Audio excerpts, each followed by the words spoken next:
नमस्कार भक्तजनों। माँ शैलपुत्री के बाद नवरात्रा में दूसरे दिन जो पूजा होती है वो माँ ब्रह्मचारिणी की पूजा होती है। माँ ब्रह्मचारिणी कठिन क्षणों में संबल देती हैं। तो चलिए सबसे पहले बात कर लेते हैं माँ ब्रह्मचारिणी को कौन सा रंग पसंद है, कौन से फूल चढ़ाने चाहिए और माँ को कौन से भोग चढ़ाने चाहिए। सबसे पहले माँ को जो सबसे अधिक पसंद है रंग वो है पीला रंग। माँ को पीला रंग अत्यधिक पसंद है, इसलिए माँ को पीले रंग का वस्त्र अर्पित करें और स्वयं भी पहने और पीले रंगों से ही माँ की पूजा करें। माँ को वट वृक्ष के पत्ते और उसके ही पुष्पों की माला अर्पित करें। इससे बुद्धि और ज्ञान में इजाफा होता है तथा ऐसा माना जाता है कि व्यापार में भी लाभ होता है। इसके अलावा जो माँ को सबसे पसंदीदा जो भोग है वो चीनी या मिश्री।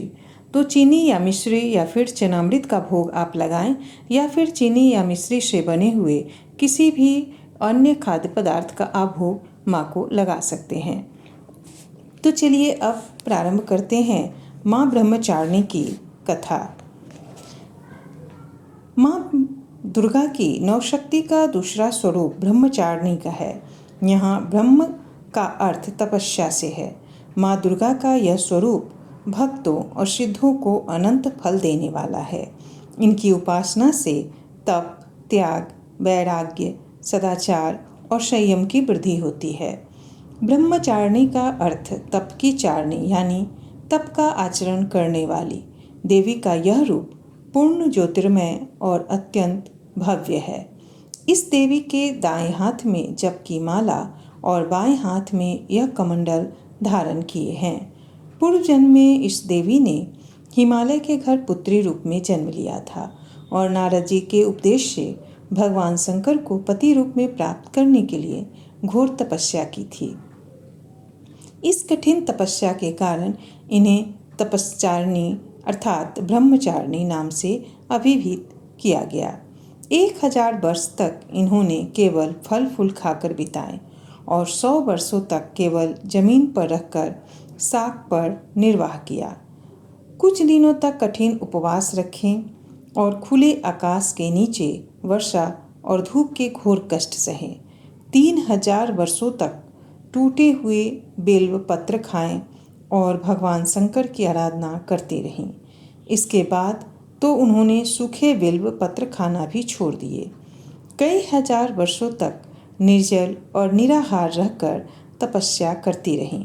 पत्तों को खाना छोड़ देने के कारण ही इनका नाम अपर्णा भी पड़ गया। कठिन तपस्या के कारण देवी का शरीर एकदम छिन्न हो गया।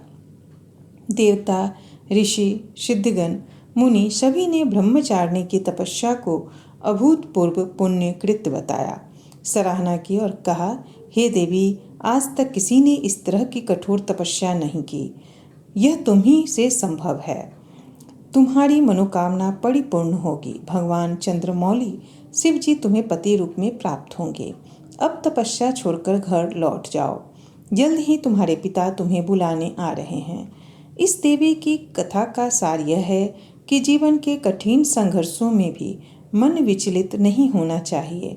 माँ ब्रह्मचारिणी देवी की कृपा से सर्वसिद्धि प्राप्त होती है। दुर्गा पूजा के दूसरे दिन देवी के इसी स्वरूप की उपासना की जाती है। धन्यवाद भक्तों। अगर आपको ये वीडियो पसंद आए तो वीडियो को ज़्यादा से ज़्यादा लाइक करें, शेयर करें और चैनल को सब्सक्राइब करना ना भूलें। धन्यवाद।